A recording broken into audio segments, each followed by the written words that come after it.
Hi guys, please check out my new channel, Photography News and Reviews. Subscribe to get all the latest info, including full coverage of everything that's announced at the 2012 Photokina event.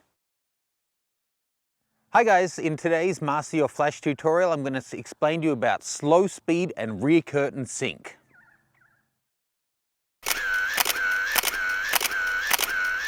Okay, you can see the sun is just setting right now, the light is rapidly dropping, and once you get to a low light situation, there's two traditional ways of going about capturing the scene. You can either use a slow shutter speed or you can use a flash. Now, using a flash has the obvious advantage that if you're shooting a subject and a background, the flash is going to freeze the subject.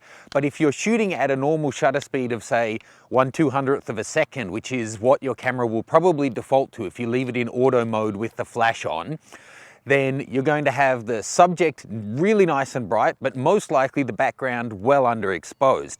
The other alternative is that you use a slow shutter speed and bring both the background and the subject up, which is good, but it can mean that your subject has a bit of movement in it because they have to stay completely still. The first way you can overcome this is to use slow shutter sync. Now, rather than shooting at 1/200th of a second using your flash, a lot of cameras these days offer the slow shutter option, so you can tell it that you want to use your flash, but you want to do a 1/20th of a second or whatever exposure time you need to get the background looking right. Then you're just using your flash to bring the subject up. So let's go into the menus and set that up now.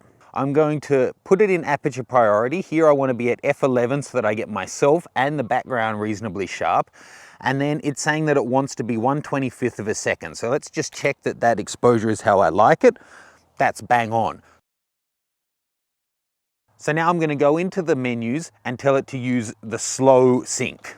So on this Nikon D800, you push the flash button on the side here and then use your rear dial to toggle through the mode. So I'm going to choose rear, and then automatically it's set it to slow rear sync.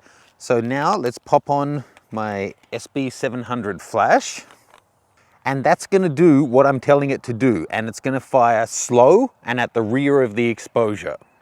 Then what you need to think about is, do you want to have front or rear curtain sync? Front means as soon as you press the button, the flash is going to go off, and then say you're doing a 1-second exposure, push the button, flash, then the shutter closes. Rear curtain, you press it, it goes along for 99% of the second exposure, flashes right at the end, and then the shutter closes. It may sound like a small difference, but it makes a huge difference on how your image is going to look. In a situation like this where I'm shooting myself with a background, it's much better to use rear curtain sync. That way it uses the exposure time to build up the ambience in the scene, and a little bit of movement in me won't be noticed too much, because right at the end of the exposure, the flash is going to go off and smash me with light and freeze me as I am at the end of the exposure.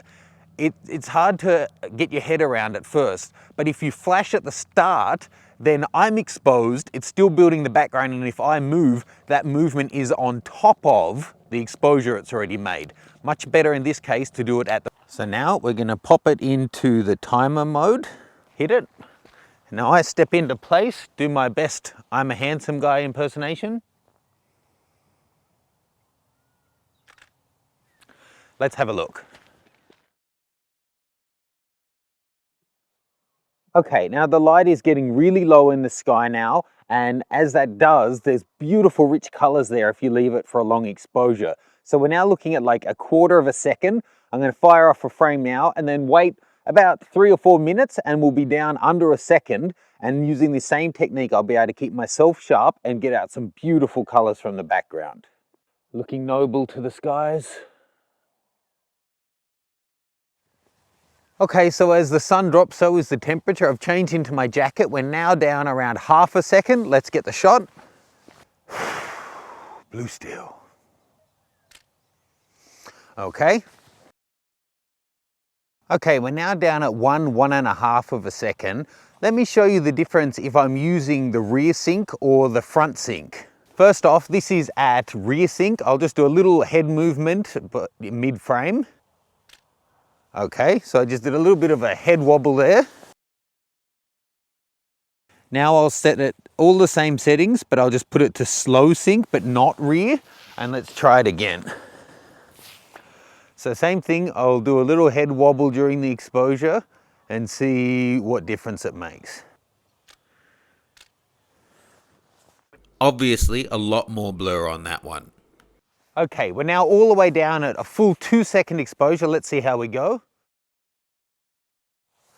Okay, so if you've got a beautiful sunset or backdrop that you want to bring up in the exposure, put your camera into slow sync so that it can use that time to build up the exposure, and then put the flash to rear shutter so that you freeze your subjects at the end of the exposure. Hope that helps. Please subscribe, jump onto thatnikonguy.com and sign up for our mailing list, and I'll see you soon. Good night, birds. See ya. Now that I'm finished, they're gone. Yeah.